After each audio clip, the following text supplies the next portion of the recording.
if we get it, just a lady behind you, in black. Yeah. Thanks. Sorry, I just want to ask you a question. As a teacher... Is the mic on? I just want to check whether the mic's on. Sorry. It's all right. Better? Yeah. As a teacher, how do I teach without impeding the free will of the kids in my class? Yep. Without putting some controls on things.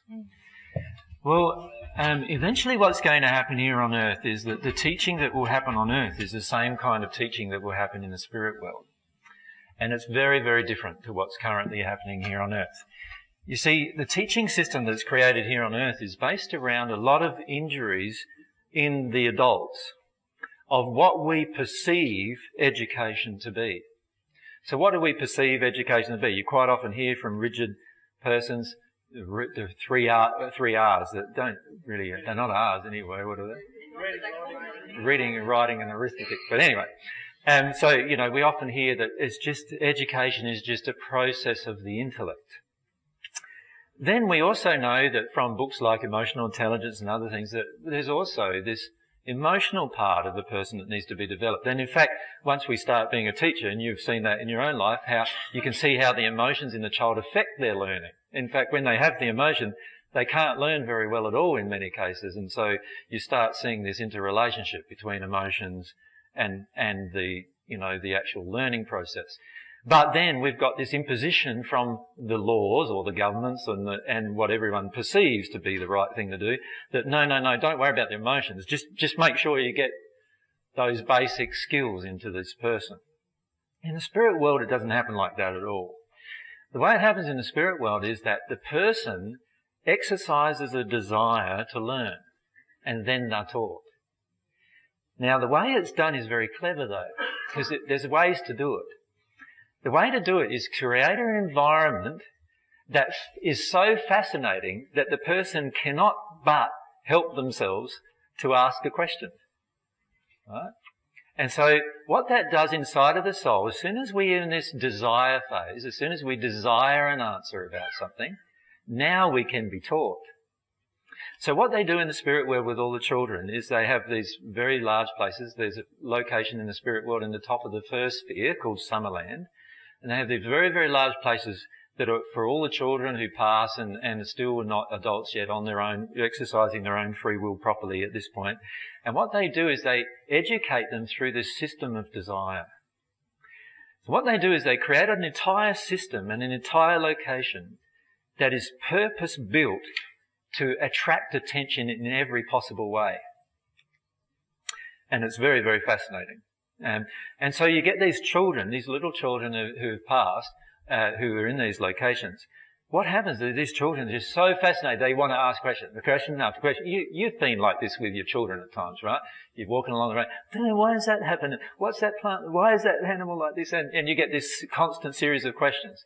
And that is the best time to teach your children, right? And so in the spirit world, that's how it's all going. That's how it's all, and there's no focus on the reading, writing, arithmetic and all that kind of stuff, because that's all a part of it. That's all a part of it. When they ask the question, they show them the maths of it, or they show them, you know, the language of it, or they show them the skill of actually expressing themselves as a part of the exercise. But it's all driven by the desire of the child. So let's flick that over. So we're talking now about an ideal school system, right? And by the way, when I present answers to you, all of them will be presented based on what God wants us to do and not what we're currently doing. So in an ideal system, every one of these children is allowed to experience their own emotions. So if they go through an experience of anger, where they start actually dumping their anger onto another person, what happens in the spirit world is that person is scooped up by a spirit who is versed in helping this kind of problem. They are taken away and given private help to actually work their way through that emotion. Right? Once they've worked their way through that emotion, they're allowed to go back to the location where they were with all the other children, because they're no longer damaging the other children. Now, for that to occur on earth, we have to throw away money as the driving factor of education. Right? Money at the moment is one of the most damaging problems that we have on the planet. The truth is there's enough food to feed all of us. There's enough resources to all of us have shelter and all of us to have quite a lot of things on this planet. But what we do in the end is we're starting to focus on the money, and it becomes a driving force. Economy becomes a driving force of most of the things we finish up doing. Most of the things we finish up doing in health is economy driven. Most of the things we finish up doing in education is economy driven. Now, if we threw away economy driven education, what we'd be able to do is have people who are able to help these children who are what we would call problem children. Now, on the earth, why are they problem children? As you know, in every single case that you've got a child that's unruly in your classroom, generally it's because of what's happening at home, right? So it's not wise for us here on earth to just help the problem child, because what happens, we help the child cry an emotion out today, they go home tonight, get belted and slapped around and abused and not fed tonight, and maybe fed once in the morning, and they come back to school. Now they've got a whole other series of damage.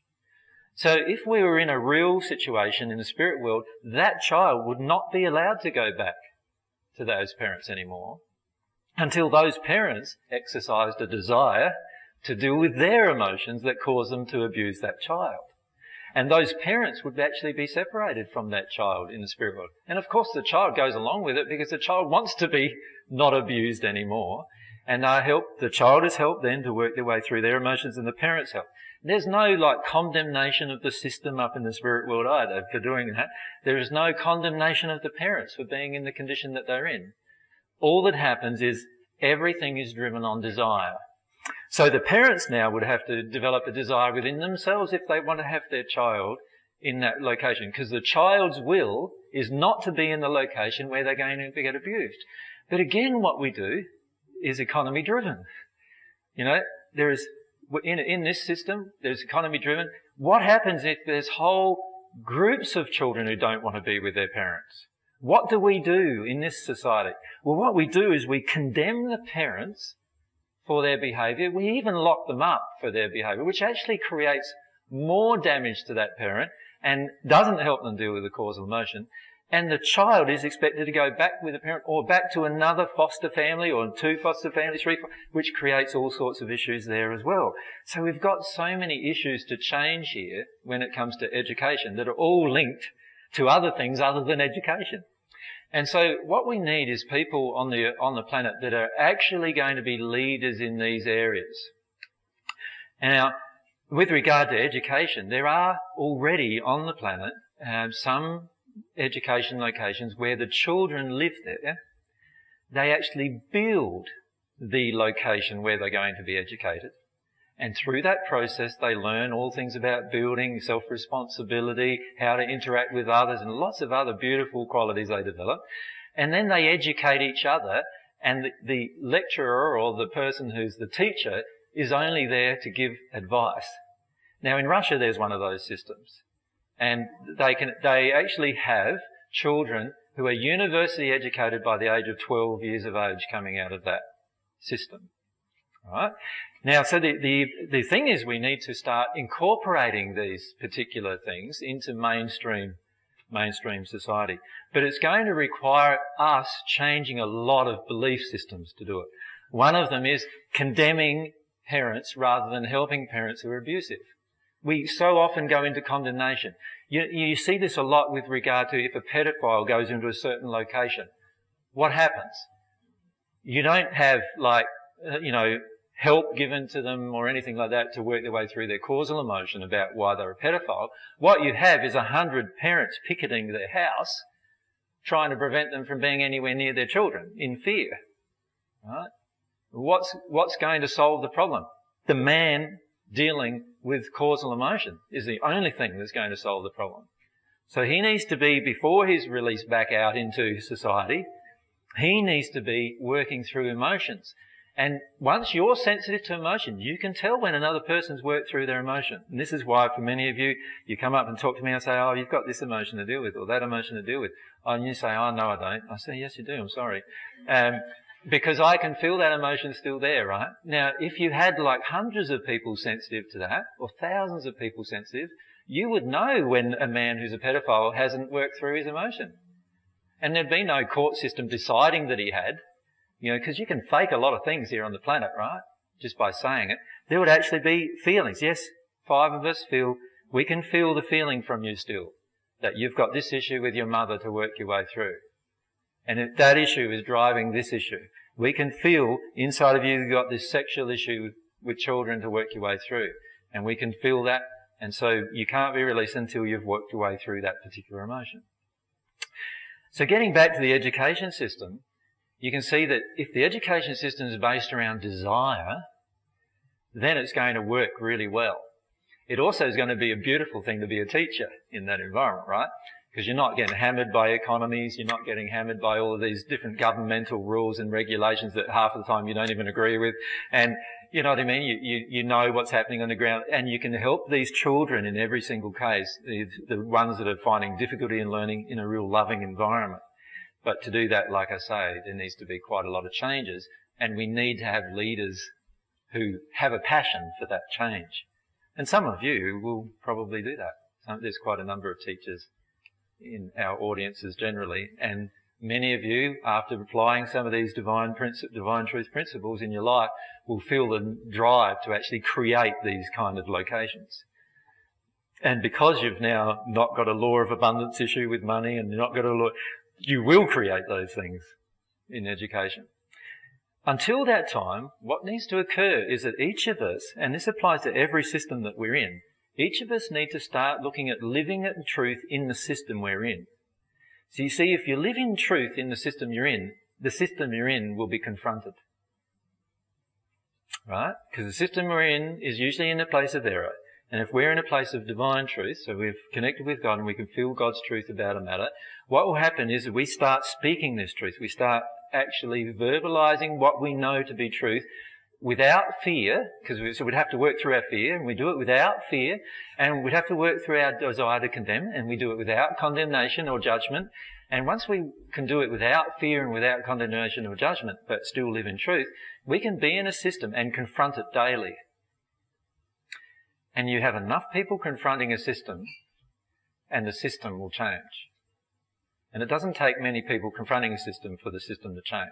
Far less proportion than what you might imagine.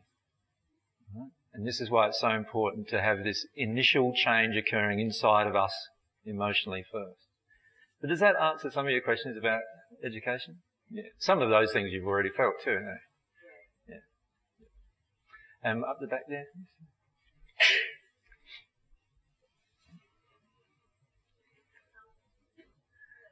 No, it's not on. Just on that topic of being a teacher, if a teacher works through the law of attraction, the fact that they've actually got into the classroom, they're attracting certain kids that trigger them into their own emotion of maybe powerlessness or frustration, or does that change the classroom environment if the teacher works through their own emotion? Very much so. So if the teacher has an emotion, for example, inside of themselves that they want to suppress emotion of their own. So if they've got some grief, for example, inside of themselves that they want to suppress. Let's say there's a child who's just another little soul, if you like, still developing soul, is attracted to the teacher through the law of attraction. This child starts crying. The teacher would firstly need to deal with what emotion inside of herself causes herself to suppress her own tears that this child would begin to trigger. Now, as she does that, this child will actually cry in a causal way and release the emotion very rapidly. But if the teacher doesn't deal with her emotion, this child may cry all day, right? Because there's an emotional confrontation happening. So you imagine a teacher, this is why it's very interesting being a teacher, because you've got a classroom of like 20 to 30 people, all law of attraction emotions towards you. Right? Now, a lot of us as parents have problems with 2 or 3 children with that going on, right? So if you can imagine 30 of them now doing this, there's going to be law of attraction things happening for you all day. And as a teacher, one of the core things is going to be own your own emotion in everything. And by owning it, it means you're going to need to experience it. So if I was the teacher, what I would do, if I can't experience the emotion in the environment under the environment of the education system that it's given me, what I would do is every time I notice emotion of anger rise in me, I'd write that down as I'm doing the teaching. I'd write it down, my own emotion. If I noticed an emotion of grief, I'd write that down. If I noticed an emotion of something else, I'd write that down during the day. And then I would revisit and pray about those emotions when I got home at night, and allow myself to actually be triggered by those triggers that occur during the day. Now, once you progress even further, you won't even wait anymore. You won't care that you're going to get the sack anymore, right? And so when a child triggers you emotionally, you'll just go straight into your tears too, right? So your child's crying, the child's crying, coming out to crying or doing something, and that triggers something in you. So away you go. You start crying, right?